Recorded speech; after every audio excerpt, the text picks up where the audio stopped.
Irmãos, noiva do Senhor Jesus Cristo, eu vos saúdo com a graça e com a paz que vem da parte dele. Amém. Amados, abrimos nossas Bíblias em 1 Tessalonicenses, primeira carta de Paulo aos Tessalonicenses, capítulo 3. Primeira carta de Paulo aos Tessalonicenses, capítulo 3. Vamos continuar a exposição desta carta.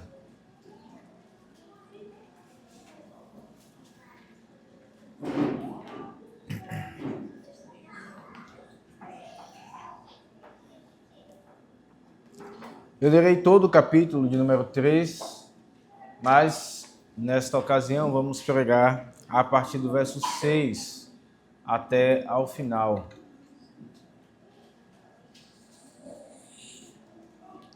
1 Tessalonicenses, capítulo 3, o nosso texto do sermão é dos versos 6 a 11.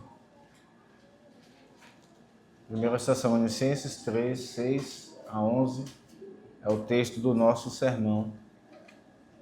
Porém, eu lerei todo o capítulo para que lembremos o contexto literário e assim possamos entender melhor o texto. Assim está escrito: pelo que não podendo suportar mais o cuidado por vós, pareceu-nos bem ficar sozinhos em Atenas. E enviamos o nosso irmão Timóteo, ministro de Deus no Evangelho de Cristo, para, em benefício da vossa fé, confirmar-vos e exortar-vos, a fim de que ninguém se inquiete com estas tribulações. Porque vós mesmos sabeis que estamos designados para isto, pois quando ainda estávamos convosco, predissemos que íamos ser afligidos, o que de fato aconteceu, e é do vosso conhecimento. Foi por isso que, já não me sendo possível continuar esperando, mandei indagar o estado da vossa fé, temendo que o tentador vos provasse e se tornasse inútil o nosso labor. Agora, porém, com o regresso de Timóteo, vindo do vosso meio, trazendo-nos boas notícias da vossa fé e do vosso amor, e ainda de que sempre guardais grata lembrança de nós, desejando muito ver-nos, como, aliás, também nós a vós outros. Sim, irmãos, por isso fomos consolados acerca de vós, pela vossa fé, apesar de todas as nossas tribulações, privações e tribulação. Porque agora vivemos, se é que estáis firmados no Senhor. Pois que ações de graças podemos tributar a Deus no tocante a vós outros, por toda a alegria com que nos regozijamos por vossa causa diante do nosso Deus, orando noite e dia, com máximo empenho para vos ver pessoalmente e reparar as deficiências da vossa fé? Ora, o nosso mesmo Deus e Pai, e Cristo e Jesus, nosso Senhor, dirijam-nos o caminho até vós. E o Senhor vos faça crescer e aumentar no amor uns para com os outros e para com todos, como também nós para convosco, a fim de que seja o vosso coração confirmado em santidade, isento de culpa e na presença de nosso Deus e Pai, na vinda de nosso Senhor Jesus, com todos os seus santos. Amém. Vamos orar mais uma vez, meus irmãos. Nosso Deus e nosso Pai, que está nos céus, nós entramos em Tua presença pela oração, mais uma vez neste culto. Nós nos apresentamos ao Senhor por esse meio de graça, no qual podemos colocar nossos desejos, expectativas, sabendo que o Senhor considera, ó Deus, todas essas coisas. Sabendo que a igreja é a noiva de Cristo e aquilo que ela pede ao Senhor por meio dele, o Senhor atende. Sabendo que o teu povo é a menina dos teus olhos. Senhor, fala conosco.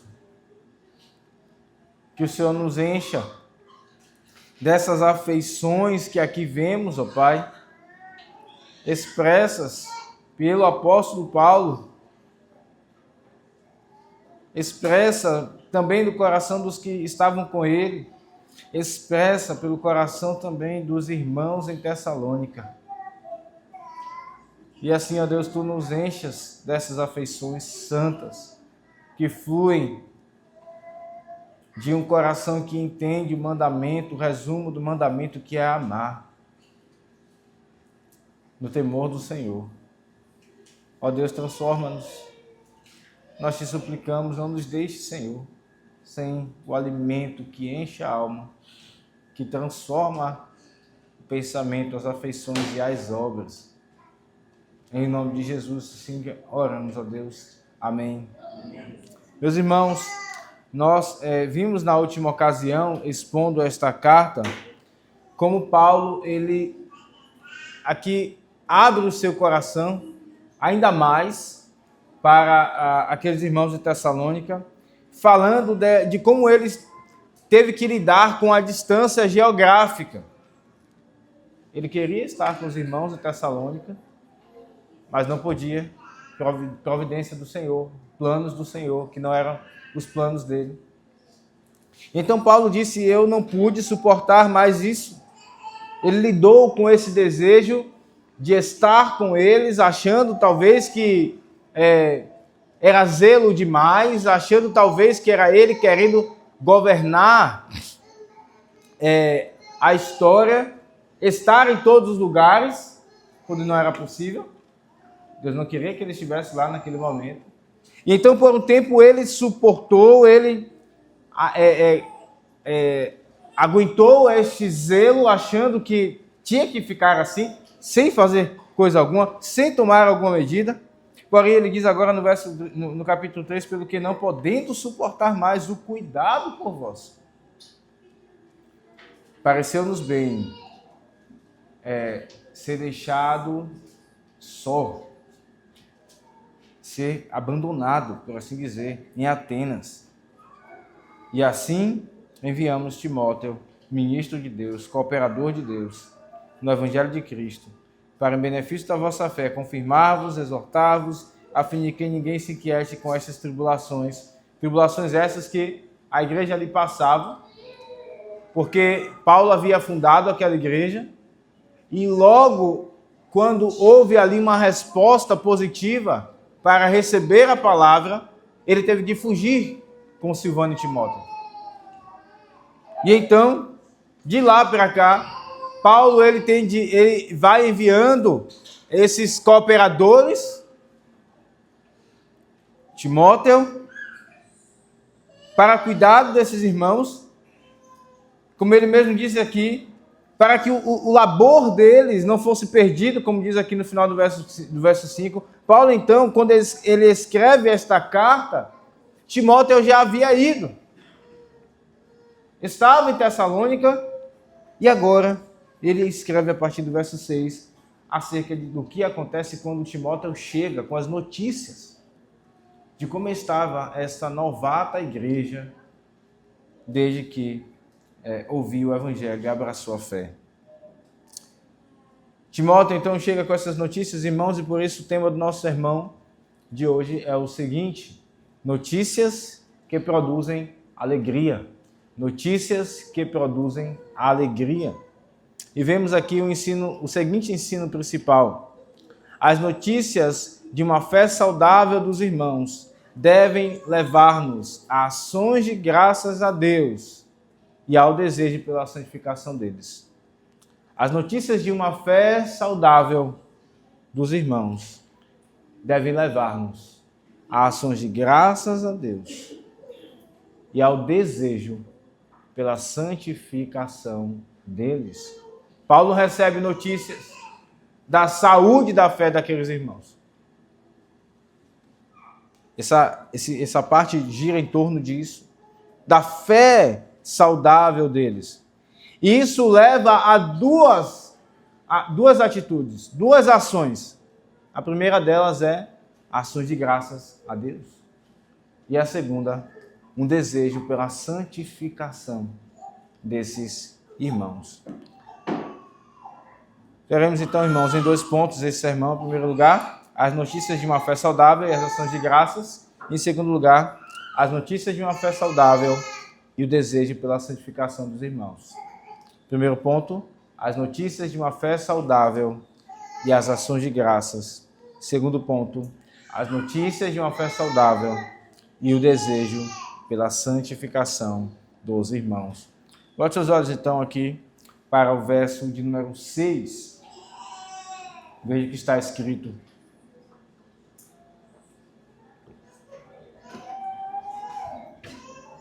Agora, porém, com o regresso de Timóteo, vindo do vosso meio, trazendo-nos boas notícias da vossa fé e do vosso amor, e ainda de que sempre guardais grata lembrança de nós, desejando muito ver-nos, como aliás também nós a vós outros. Sim, irmãos, por isso fomos consolados acerca de vós pela vossa fé, apesar de todas as nossas privações e tribulação. Então aqui vemos a chegada de Timóteo com as notícias da fé, de como é que estava o estado da fé daqueles irmãos. E Timóteo vem dizendo então que a fé deles estava firme. Sim, eles passaram por tribulações. Aquela perseguição que Paulo deixou quando saiu de Tessalônica ainda continuava. Porém, eles estavam firmes. Eles não haviam se perdido. Eles não haviam esmorecido. Eles não haviam negociado o evangelho, tentando fazer um ajuntado entre a fé cristã e aquilo que Paulo condena em Gálatas, o retorno ao cerimonialismo. Quando Paulo ali diz em Gálatas que se ele se deixasse circuncidar, Cristo de nada teria adiantado. Eles não tentam fazer uma mistura dessas duas coisas. Eles não tentam negociar com o mundo. Eles professam a esse Cristo que eles conheceram, de quem eles ouviram. E eles também arcam com as consequências dessa fé. Eles são firmes. Timóteo chega com essas notícias. Paulo, então, irmão, se alegra. E veja, ele se alegra aqui, podemos enxergar pelo menos 2 motivos. Ele se alegra por saber que aqueles irmãos se lembram dele. Nós vimos na ocasião que pregamos aqui o verso de número 17 do capítulo 2, quando Paulo diz assim: ora, nós, irmãos orfanados, por breve tempo de vossa presença, não porém do coração, com tanto mais empenho diligenciamos com grande desejo ir ver-vos pessoalmente. Nós vimos que quando pregamos isso aqui, Paulo ele fala essas palavras em meio a um contexto. O contexto, irmãos, daquela igreja não era um contexto em que havia inimigos do evangelho ali dentro, mas era um contexto em que eles estavam inseridos em meio a inimigos, numa sociedade daqueles que tentavam descredibilizar a mensagem do evangelho. E vimos então que Paulo diz essas palavras aqui no verso 17, ora, sim, eu estou longe de vocês agora. Eu estive aí, anunciei o evangelho, mas agora não estou mais. Não porque eu abandonei vocês, que era exatamente isso que os falsos mestres faziam. Eles chegavam com uma retórica bela, se aproveitavam daquela comunidade e depois nunca mais eles voltavam. Paulo diz, não, realmente nós estamos orfanados por breve tempo. E depois ele vai dizer aqui, porque Deus me impediu até agora de estar com vocês. Mas eu tenho um grande desejo de ver vocês pessoalmente. E tem mais, realmente estou ausente da presença de vocês, mas não do coração. E Paulo, então, escreve essas coisas aqui. Mas ele está escrevendo essa carta, ele ainda não tem tantas notícias de lá, de como é que ficou o coração daqueles irmãos, como é que os irmãos estão vendo Paulo, como é que está a imagem de Paulo diante desses irmãos. Se Paulo é um embusteiro, se Paulo é um enganador, um falso mestre, como alguns dentro da igreja de Corinto já estavam abraçando essa ideia, ou se Paulo de fato era um homem de Deus. Por isso, irmãos, nós sabemos que a nossa mente ela pensa muitas coisas. E aqui, elucubrando, talvez Paulo tenha pensado várias coisas também. Será se eles estão pensando de mim, que sou um falso mestre também? Timóteo foi, e agora ele chega com essa notícia. E veja, as notícias de Timóteo dizem que eles sempre guardam grata ou boa lembrança de nós. E nós aqui é Paulo, inclusive. Inclui Paulo. Essa ideia de guardar grata lembrança é a ideia de que, inclusive, eles têm em sua memória a pessoa de Paulo. Não apenas que alguém passou por ali pregando, mas a pessoa de Paulo, as palavras de Paulo. E essa memória, essa lembrança que eles têm de Paulo é boa. É uma memória benigna. É um pensamento bondoso acerca dele.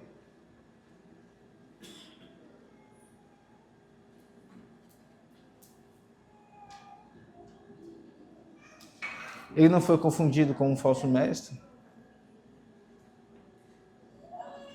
Irmãos, como é maravilhoso quando há essa interação entre aqueles que lideram a igreja e aqueles que são pastoreados pela igreja. Uma grata ou uma boa lembrança. Certamente eles não tinham Paulo como um deus. Vocês lembram quando eles chegam em Atenas? E ali Paulo vê os ídolos, muita idolatria. Paulo chega em outra cidade, eles tentam adorar Paulo. Eles não têm Paulo como Deus, como um homem impecável, mas eles guardam na sua memória, com benignidade, a imagem de Paulo. Isso alegra o coração de Paulo. Essas notícias alegram. Essas notícias aliviam o coração do apóstolo Paulo. Pois agora ele sabe que ele não é tido como um falso mestre naquela igreja. Mas veja, Paulo também se alegra porque eles estão aqui. Paulo também se alegra pelos irmãos de Tessalônica desejarem muito vê-lo e também ver aos seus companheiros.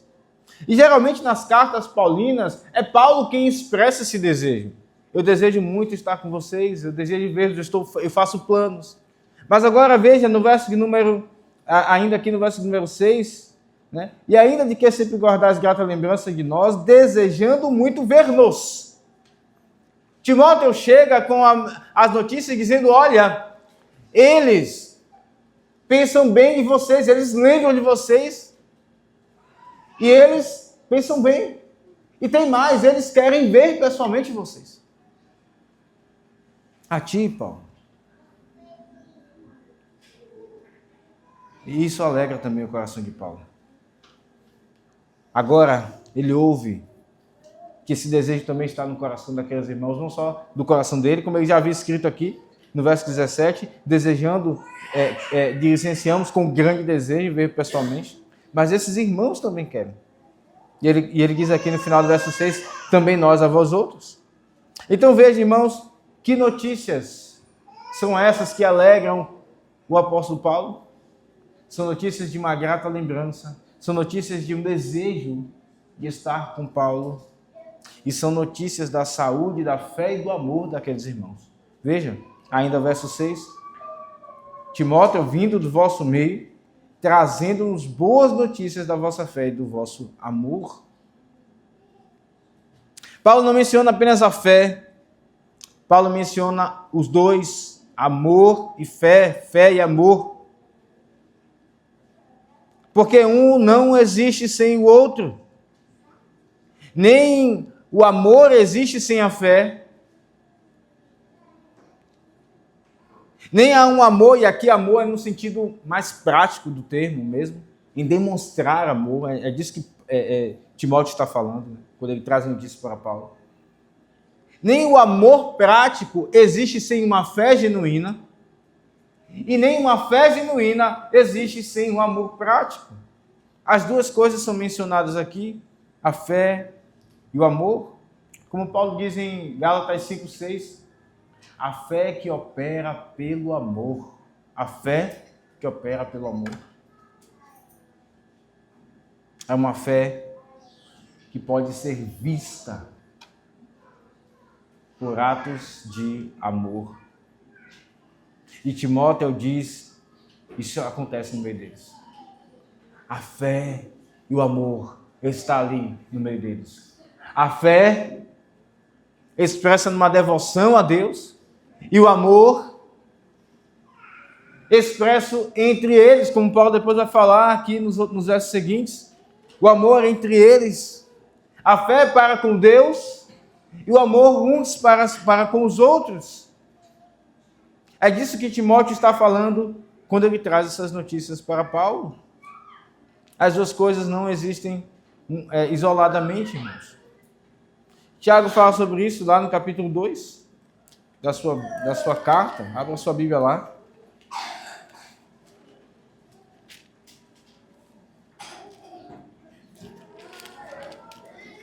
Tiago, capítulo 2, texto conhecido, a partir do verso 20.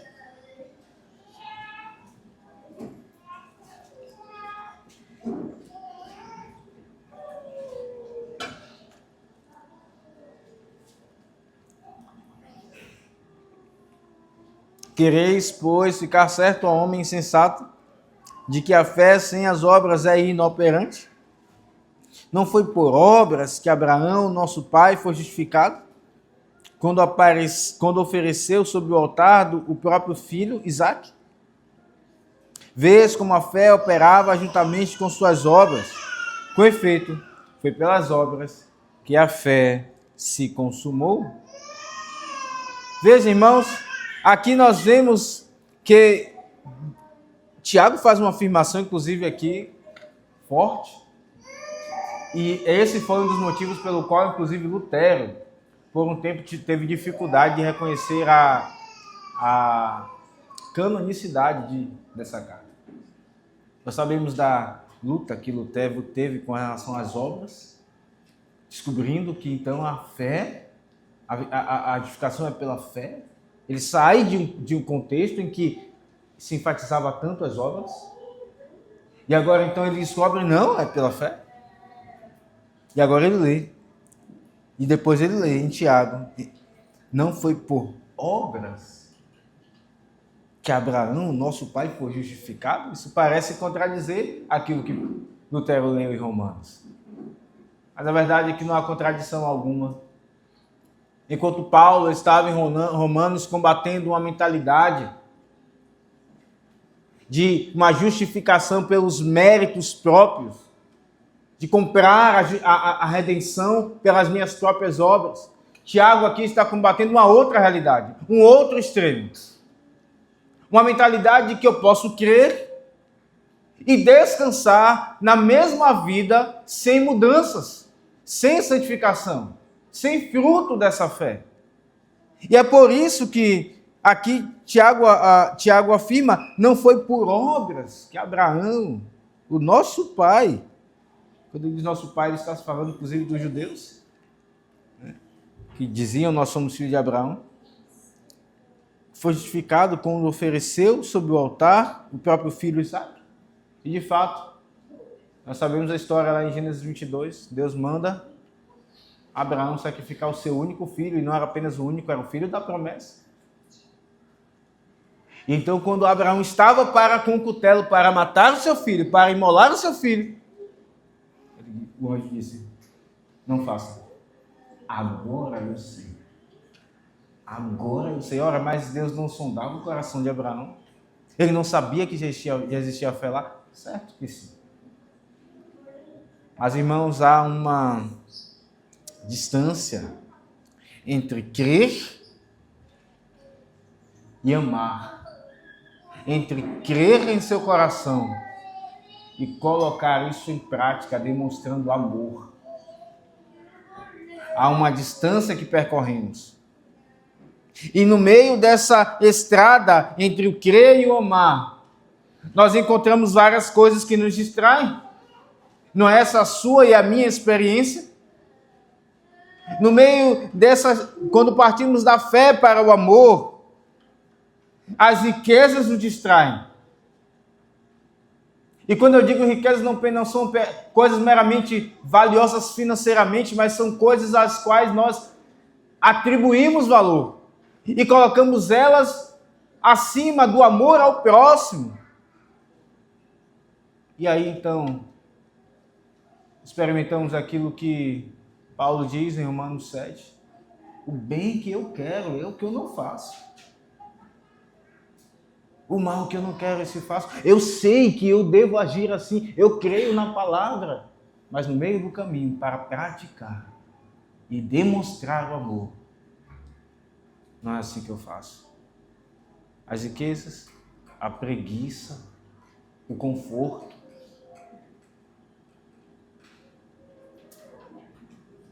a autojustiça,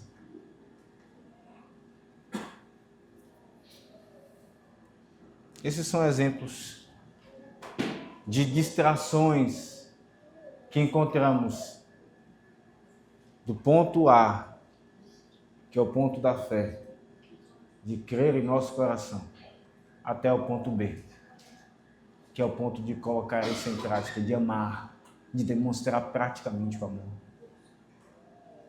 A minha autojustiça, eu já creio, basta, eu sou crente, eu tenho desculpas e várias outras coisas. Vem a nosso coração enganoso. Tudo isso, irmãos, pode fazer a fé enfermar e não levar ao amor prático. Veja que ainda aqui no texto de Tiago, ele diz algo interessante. Vês como a fé, no verso 22, operava juntamente com as suas obras. Com efeito, foi pelas obras que a fé se consumou ou se completou.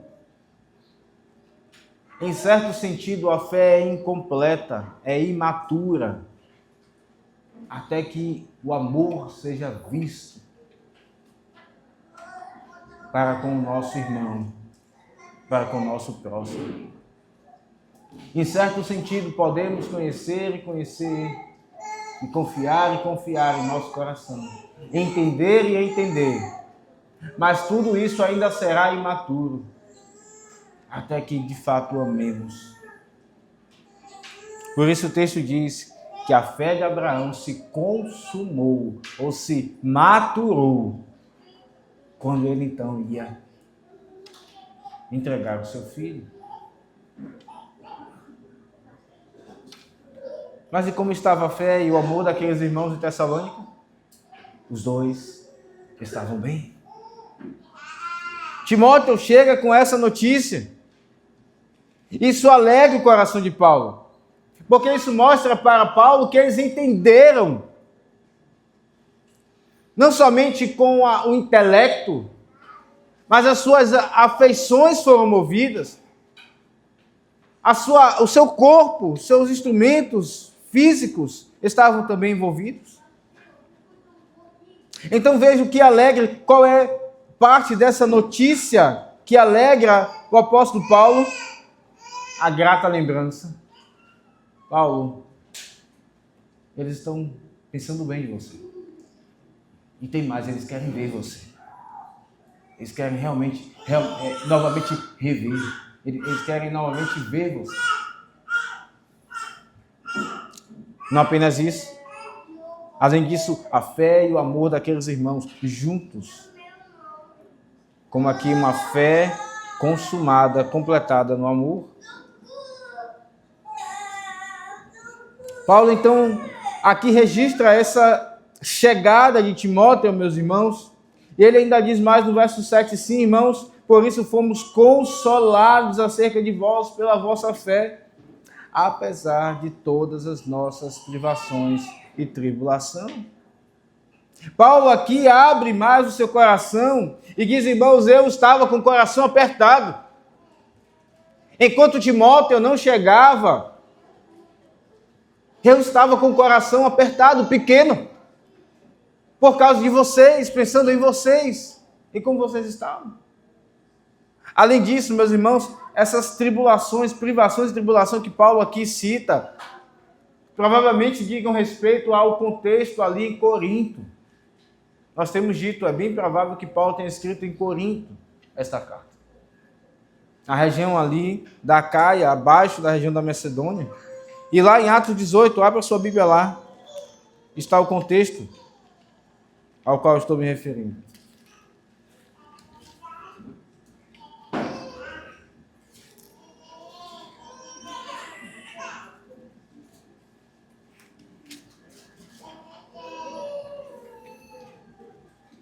Atos 18, 9.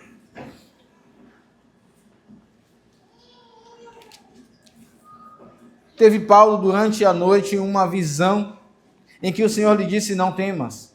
Pelo contrário, fala e não te cales.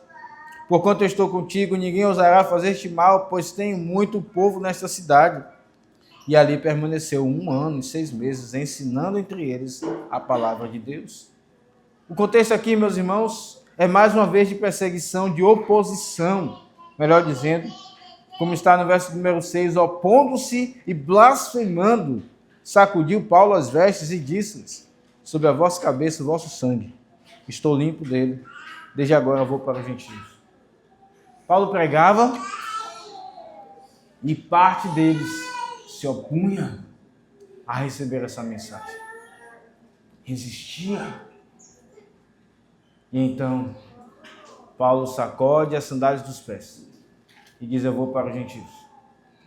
E parece-nos que Paulo estava tão desgostoso e ao mesmo tempo aflito, que ele deve ter pensado de ir embora de Corinto.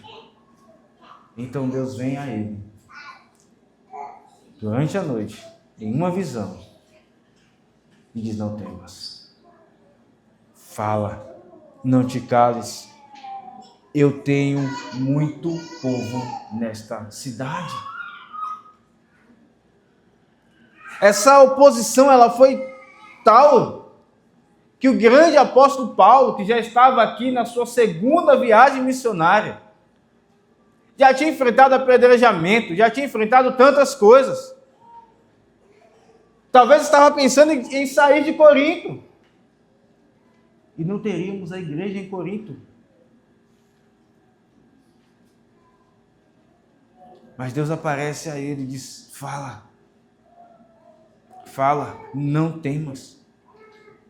É bem provável, meus irmãos, que é acerca disso que Paulo está falando aqui, voltando para a carta que nós estamos pregando. Quando ele diz, sim, irmãos, por isso fomos consolados, fomos confortados, encorajados, é tudo isso, acerca de vós, pela vossa fé, apesar de todas as nossas privações e tribulação.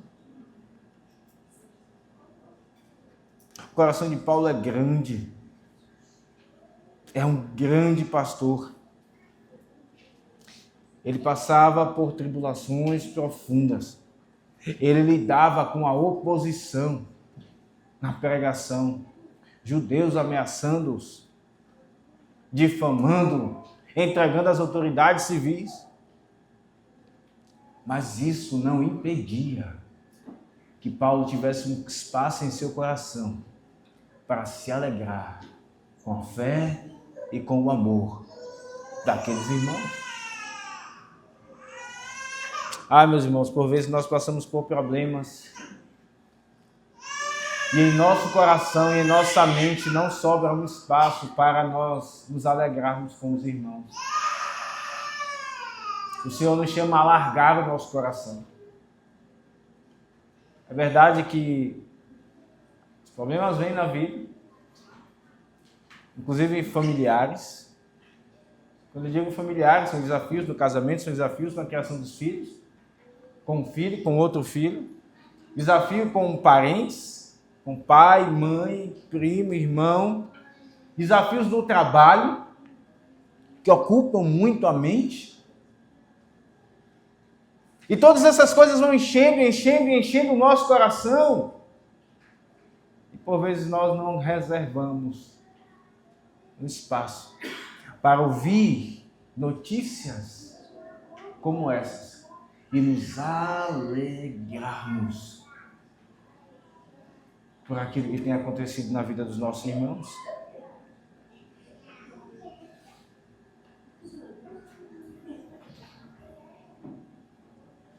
Paulo diz, apesar dessas privações e tribulação, nós somos consolados. Eu fui consolado, eu fui encorajado, eu fui confortado.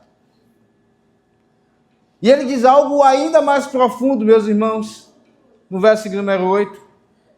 Porque agora vivemos, se é que estáis firmados no Senhor. Essas palavras de Paulo, elas são difíceis de entender aqui na nossa tradução. O que é que de fato Paulo quis dizer com elas. E também elas são ainda mais são profundas.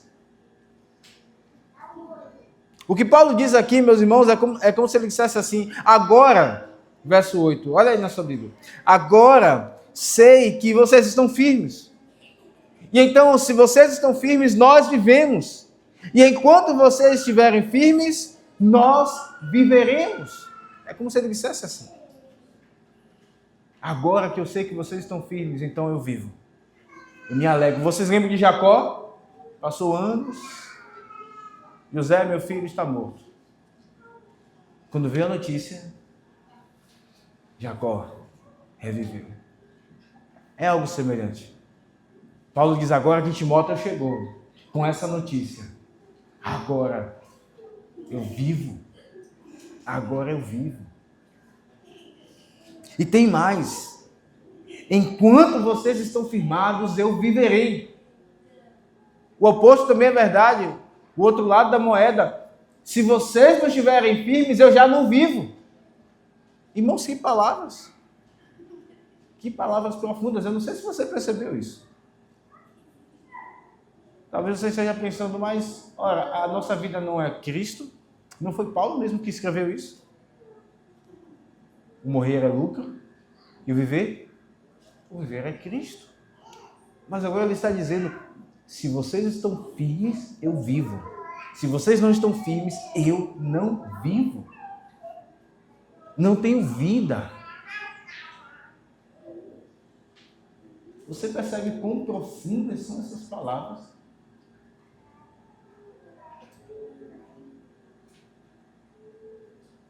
Muito profundas. Especialmente saindo do coração de um pastor. Paulo era um pastor. Apóstolo, pastor. Irmãos, o coração de Paulo estava tão ligado a esses irmãos que ele disse, se eu tiver uma notícia de que a saúde da fé de vocês não está boa, eu não tenho vida. Eu não tenho vida. É isso que ele está afirmando aqui.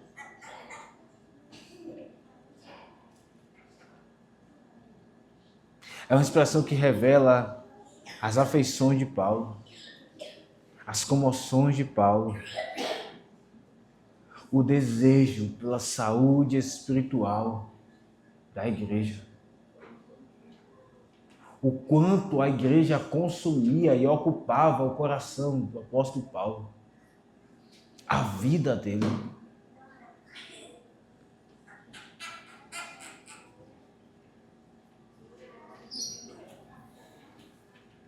Quando Paulo falou aos Tessalonicenses,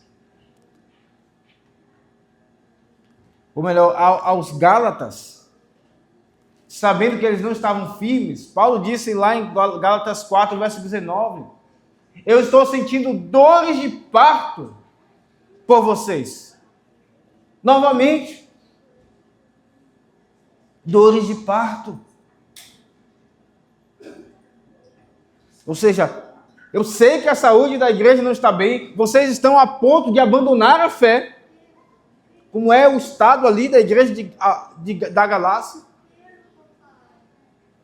E então, eu sinto dores de parto, as mulheres sabem o que é isso, e os homens têm uma ideia, porque acompanham as suas esposas quando elas passam pela gestação. As dores vêm. E o que vemos no parto não é algo romântico, não é? São mulheres gritando. Vá a uma sessão, vá visitar um local onde se tem parto, num hospital, e se houver algum parto natural acontecendo, você irá ouvir os gritos como se fosse uma casa de terror. É isso mesmo. Dor. E Paulo diz, eu estou tendo dores de parto por vocês de novo. Eu já pari vocês. Ele fala isso aos Gálatas, como se estivesse dizendo isso. Mas agora, sabendo da situação de vocês, eu estou sentindo as mesmas dores de novo. E nós sabemos como uma mulher, ela não consegue fazer nada quando vem as dores de parto. Vem o marido com algum jeitinho assim, alguma coisa romântica, ela quer distância. Ela não tem agonia, ela está agoniada. Até que então o filho venha à luz. As dores de parto causam perturbação. Essas são figuras, irmãos, que Paulo usa para falar daquilo que ele sente quando a saúde da vida dos irmãos, da fé dos irmãos não está indo bem. Hoje nós louvamos a Deus pela vida das mães, não é? Mulheres que não estão bem quando seus filhos não estão bem. Há uma ligação impressionante e íntima que as mulheres sentem para com seus filhos que os homens não sentem. Não adianta. Nós tentamos entender, nós tentamos ali viver, participar, ajudar, estamos em comunhão, mas existe algo, meus irmãos, que nós não conseguimos entender, nós homens, acerca do relacionamento da mãe com o seu filho. Quando o seu filho não está bem, ela não tem paz. Ela não está bem também. Elas morrem diariamente por eles. Diariamente elas morrem e se sacrificam. Mas se fosse para voltar de novo, elas fariam a mesma coisa e morreriam mais 1000 vezes. E louvado seja o Senhor pela vida das mulheres que fazem algo que os homens não podem fazer. Não haveria igreja sem mães. Leiam depois a biografia de Agostinho e ele dá o testemunho acerca da perseverança de sua mãe, Mônica. Uma mulher que orava por um homem agnóstico, um homem ímpio, incrédulo, que não tinha aparência nenhuma, que seria o grande Agostinho de Hipona. A mãe de Timóteo, Paulo cita. E Paulo toma essa ilustração para dizer Quando a igreja não está saudável, eu sinto dores de parto. Mas quando ela está bem, eu vivo. Irmãos, essa não é uma ilustração apenas para os que pastoreiam a igreja. É para todos. É para todos. Como precisamos crescer em amor uns pelos outros. Como precisamos mais nos esforçar em saber como um anda, o outro anda. E tentar com jeito, sabedoria, amor, escolhendo as palavras certas para não machucar, não ferir, mas ao mesmo tempo para também não deixar que o irmão continue de uma forma que não vive de forma saudável. Nós consigamos ajudar efetivamente, amar, praticar, colocar o amor em prática. E contribuir para que cada vez mais a igreja ela viva una, saudável, com a fé e amor saudável. O Senhor nos chama então a ser como o apóstolo Paulo, e na verdade, irmãos, Paulo está apenas imitando Cristo. Nós olhamos para a cruz e vemos que Ele é aquele que deu a sua vida para que tenhamos saúde espiritual. Ele deu a sua vida para que vivamos e tenhamos vida em abundância. Ele deu o seu sangue por nós. Ele foi tomado de agonia quando ele ia chegando à cruz no Getsemane. Perturbação. E Paulo imita o Senhor Jesus aqui. Só que não no sofrimento, não mais agora no sofrimento, mas na alegria, na consolação. Ele vive a vida dos irmãos. A conquista de fé, a conquista espiritual dos irmãos é a conquista dele. A vida espiritual dos irmãos é a vida dele. O crescimento espiritual daqueles irmãos é o crescimento dele. Irmãos, que palavras profundas. E Paulo então encerra essa sessão com ações de graças, com uma longa pergunta, dizendo no verso 9: pois que ações de graças podemos tributar a Deus, no tocante a vós outros, por toda a alegria com que nos regozijamos por vossa causa, diante do nosso Deus, orando noite e dia com máximo empenho para vos ver pessoalmente e reparar as deficiências da vossa fé.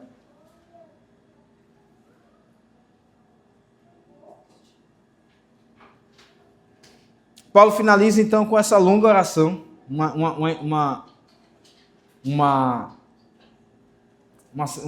são muitas palavras aqui nessa pergunta. E Paulo está extasiado,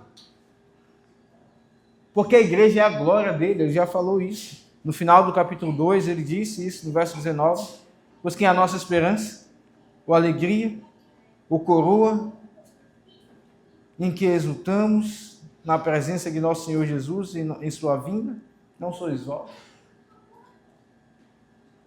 Sim, vós sois realmente a nossa glória e a nossa alegria. Mais uma vez, Paulo imita o Senhor Jesus. Ele se entrega aqui. Ele se doa. Essas são palavras de um homem que se doou sacrificando-se para que a igreja se alegrasse. Se entregou à vergonha. Ele diz: nós somos a escória do mundo. Em outro lugar. Vocês são a glória, a nossa glória. Um homem que não vive sem a igreja. Não porque ela ocupa o primeiro lugar da sua vida, mas porque ela é a noiva de Cristo. Um homem que fez de tudo pela igreja. Tudo que agradasse ao Senhor. Se desfez, ele disse: eu me fiz de judeus para com judeus, gentil para com gentios, para com aqueles que fossem eleitos e fossem alcançados. Irmãos, o amor e a alegria pela igreja devem nos fazer recalcular a rota das nossas vidas, dos nossos pensamentos, das nossas atitudes. Enquanto não pecarmos, devemos recalcular os nossos pensamentos, refazer os nossos pensamentos, as nossas atitudes, pela alegria e pelo prazer da igreja. E mais uma vez nós vemos isso na vida de Cristo. Paulo, então, quando ouve essas notícias, ele fica extasiado. Isso nos lembra aqui aquela fala do salmista no Salmo 116, verso 12: que darei ao Senhor por todos os benefícios para comigo? Por todos os seus benefícios para comigo? Paulo faz aqui formula uma pergunta semelhante: pois que ações de graças podemos tributar a Deus? O que eu posso fazer para tributar a Deus em gratidão por essa notícia que me alegrou, pela grata lembrança que esses irmãos têm de mim, pela saúde da fé e do amor deles? O que eu posso fazer para Deus?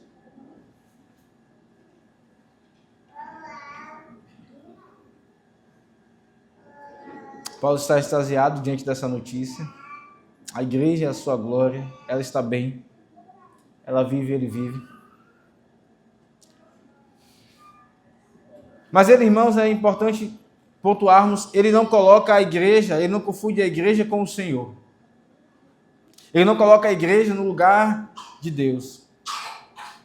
Ele não atende aos desejos da igreja, em lugar, se tiver que escolher entre os desejos da igreja e os desejos de Deus. Olhe para o verso 9, ele diz: pois que ações de graças podemos tributar a Deus, e não à igreja, ao cessar a licença. Ele não se dobra, ele não se ajoelha diante desses irmãos, ele nos ama tanto, a ponto de fazer tudo o que eles querem,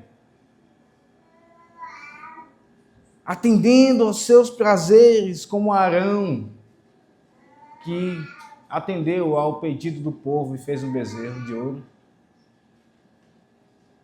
Sim, Paulo, ele faz de tudo para que a igreja esteja bem, saudável, porque ela é a sua glória e a sua alegria. Mas vemos hoje, no mundo evangélico, no meio evangélico, muitas afirmações de que muitas coisas têm que estar no meio da igreja porque fazem bem às pessoas, porque atrai as pessoas, porque senão pessoas não estarão bem e elas não ficarão na igreja. Uma coisa em detrimento da obediência ao Senhor. E não é isso que Paulo está revelando aqui. Veja, ele faz uma afirmação tão profunda. Ele diz: se vocês vivem, eu vivo. Parece contradizer aquilo que ele disse lá em Filipenses, né? O meu viver é Cristo. Mas não contradiz. Paulo não perdeu o foco da sua adoração. A sua adoração é a Deus. O seu conforto e a sua alegria, em última instância, é ao Senhor. E porque Deus deu o seu Filho, aquilo que havia de mais valioso, pelo seu povo. Então Paulo não poupa nada. Ele faz de tudo por essa igreja. Mas porque ela é o povo amado de Deus. Ela é o povo amado de Deus.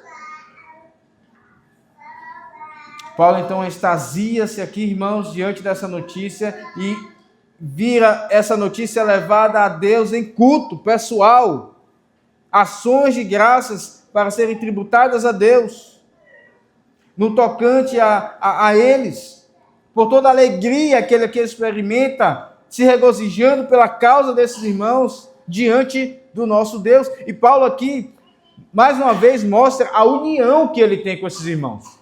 Veja, ele diz assim: diante do nosso Deus.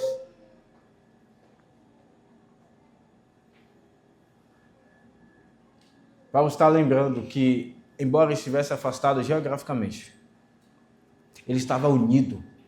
Como ele já afirmou aqui no capítulo 2, verso 17. A esses irmãos. Unido. Porque estão unidos a Cristo. É o nosso Deus. E diante do nosso Deus, Ele coloca esta ação de graças. Isso nos lembra, irmãos, como inclusive a oração. Ela une em alegria e gratidão. Recarregando o ânimo dos irmãos para seguirem em firmeza na fé. A oração tem este poder. Essa palavra que é tão mal entendida hoje, não é? Há poder na oração, porque ela é um meio de graça de fato. De fazer com que nós nos afeiçoemos mais uns aos outros. Nos unamos mais uns aos outros em alegria e gratidão pela saúde da fé e do amor. E assim possamos recarregar o ânimo uns dos outros e seguirmos com fé, com firmeza de fé. Por isso, tanto juntos, oremos uns pelos outros, quanto em nossas casas, lembremos de orar uns pelos outros, para que essa união ela seja cada vez maior. Paulo continua, irmãos, e aqui passa a última parte desse texto. A última parte desse texto, nós vimos aqui em primeiro lugar, o primeiro ponto, as notícias de uma fé saudável e as ações de graças. E a última parte agora, as notícias de uma fé saudável e o desejo pela santificação dos irmãos. Aqui vemos então, verso de número 11. Verso de número 11. Ora, o nosso mesmo Deus e Pai, e Jesus, nosso Senhor, dirijam-nos o caminho até vós. Em primeiro lugar, então, Paulo ora por ele mesmo, para que Deus faça com que o Pai, Deus, dirigisse eles. E por que Paulo ora assim? Ele já falou que 2 vezes tentou estar com esses irmãos e não conseguiu. Satanás impediu. Isso nos mostra, irmãos, como o cuidado pastoral deve ter como pressuposto o tempo de Deus, o caminho de Deus, para que haja edificação na igreja. Por vezes nós, liderança, tentamos, pelos nossos planos, resolver as coisas, e isso não funciona assim. Paulo diz, ele faz uma oração, a carta aos Tessalonicenses é cheia de oração. Paulo era um homem de oração, e ele está orando aqui, ora ao nosso Deus e Pai, Jesus, nosso Senhor, dirijam-nos o caminho até vós. Paulo se entrega aos planos de Deus para cuidar desses irmãos. Mas o texto continua, ele diz no verso 12, e o Senhor vos faça crescer e aumentar no amor uns para com os outros, e para com todos, como também nós para convosco. O Senhor vos faça crescer e aumentar. Que redundância proposital. São 2 coisas praticamente iguais. O Senhor vos faça crescer e abundar e transbordar no amor um para com os outros. Paulo havia louvado a Deus pelo amor que esses irmãos tinham, não é verdade? Mas agora ele ora dizendo que o Senhor faça crescer e abundar, aumentar, transbordar vocês no amor uns para com os outros. Isso nos ensina, irmãos, que nunca devemos pensar que já estamos bem espiritualmente. Nunca. Sempre precisamos crescer em todas as virtudes. Isso nos leva à humildade. Isso nos leva a observar a vida dos outros, porque podemos aprender uns com os outros. Isso nos leva à oração, como Paulo aqui está orando. Sempre temos o que aprender, sempre temos o que crescer. Paulo deu graças pelo amor desses irmãos, e agora ele diz, que o Senhor faça crescer e aumentar no amor uns para com os outros. E não somente isso, mas para com todos. Paulo aqui está falando até agora, até inclusive pelos que estão fora da igreja. E sim, devemos amar os da família da fé, mas o nosso amor também precisa transbordar da mesma maneira que o amor de Deus para com o Pai transbordou de Cristo para nós. O amor de uns para com os outros no meio do povo de Deus deve transbordar no mundo. Não foi sobre o amor que Jesus disse que o mundo iria reconhecer que Ele está em nosso meio? Vocês amarem uns aos outros. E amor, irmãos, aqui é prático.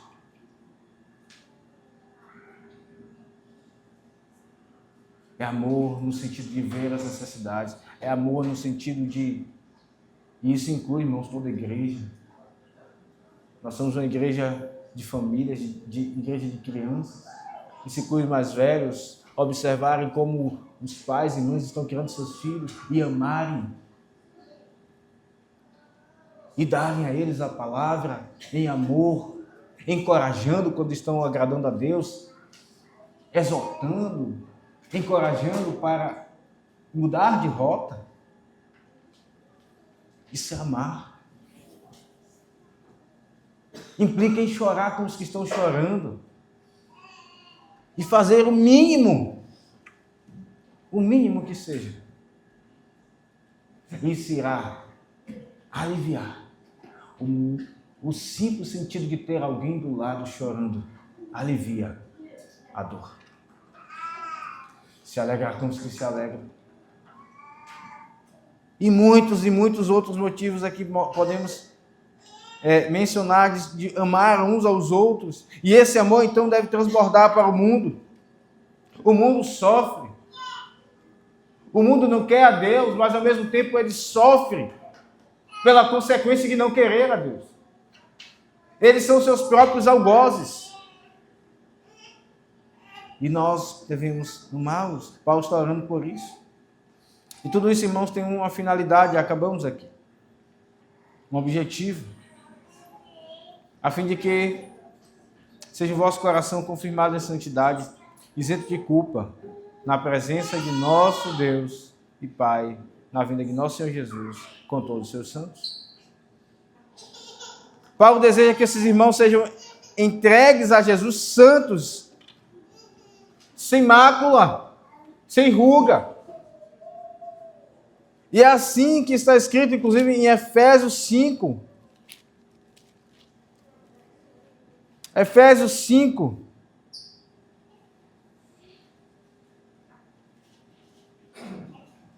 Verso de número 25. Maridos, amai vossa mulher, como também Cristo amou a igreja e a si mesmo se entregou por ela, para que a santificasse, tendo-a purificado por meio da lavagem de água pela palavra, para apresentar a si mesmo igreja gloriosa, sem mácula, nem ruga, nem coisa semelhante, porém santa e sem defeito. Então Cristo está usando os seus líderes para que a igreja ela passe pelo procedimento de estética mais eficaz que existe em toda a face da terra. A limpeza pela palavra. Irmãos, temos rugas em nós, nossa pele espiritual. O amor é para a santificação. Temos um alvo. Nós não podemos perder isso de vista. É sermos como Cristo. É sermos entregues a Ele sem mancha, sem ruga, sem pecado. Esse é o nosso alvo. Pastor, isso é muito difícil, é verdade. E é por isso que não é pelos nossos próprios méritos, é pela graça. Mas esse é o nosso alvo.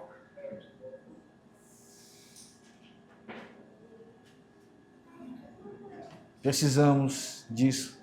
O objetivo de amar uns aos outros a finalidade é que sejamos entregues sem mácula, sem mancha, sem ruga alguma, para o noivo das nossas almas. Ele virá. Paulo menciona isso aqui. E essa vinda é comparada, inclusive, à visitação de um imperador, de um imperador romano que iria visitar, e todos tinham que estar preparados para a chegada desse oficial. Ele virá. Paulo diz aqui, e na vinda de nosso Senhor Jesus com todos os seus santos. E ele qualifica, irmãos, essa vinda de forma maravilhosa e bela.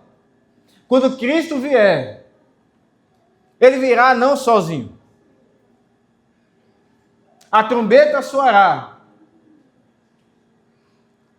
E então os mortos, aqueles que estão em Cristo, ressuscitarão, e ele virá com o espírito daqueles irmãos que já partiram. E esses espíritos irão se unir aos corpos. Primeiro acontecerá isso. Depois nosso corpo será transformado. Portanto, Paulo nos lembra disso quando ele diz assim que na vinda do nosso Senhor Jesus, ele virá com todos os seus santos, aqueles que já reinam com ele.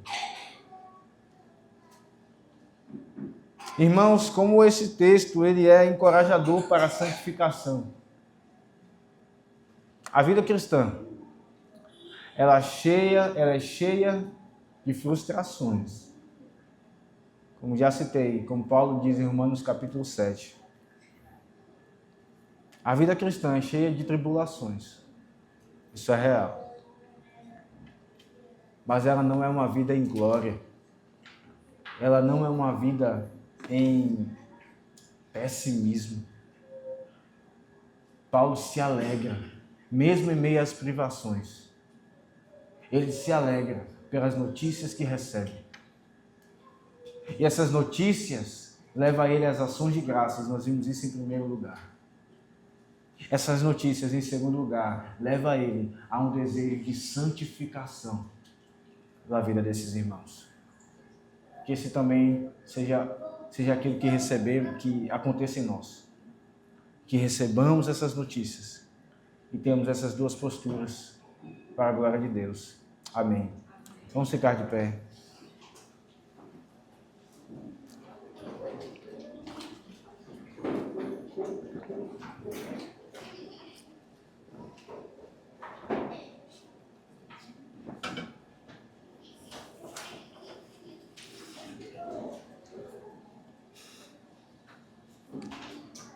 Senhor, obrigado por nos ensinar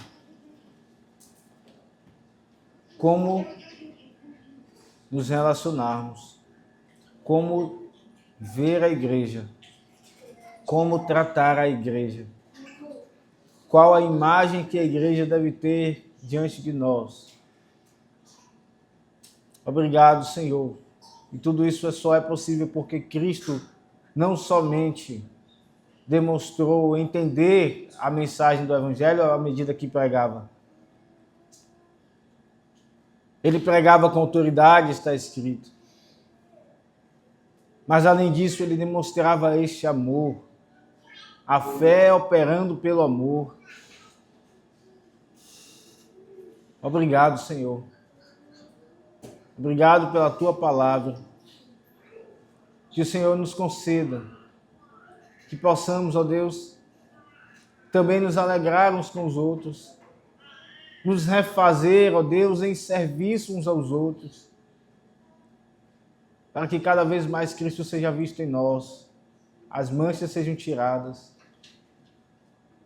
Ó Deus, que a alegria pela saúde da fé dos nossos irmãos esteja em nosso coração, que o desejo e o labor pela santificação também esteja. Seja visto em nossas vidas, na vida desta igreja local e na vida também de teu povo espalhado pelo mundo. Em nome de Jesus é que oramos. Amém.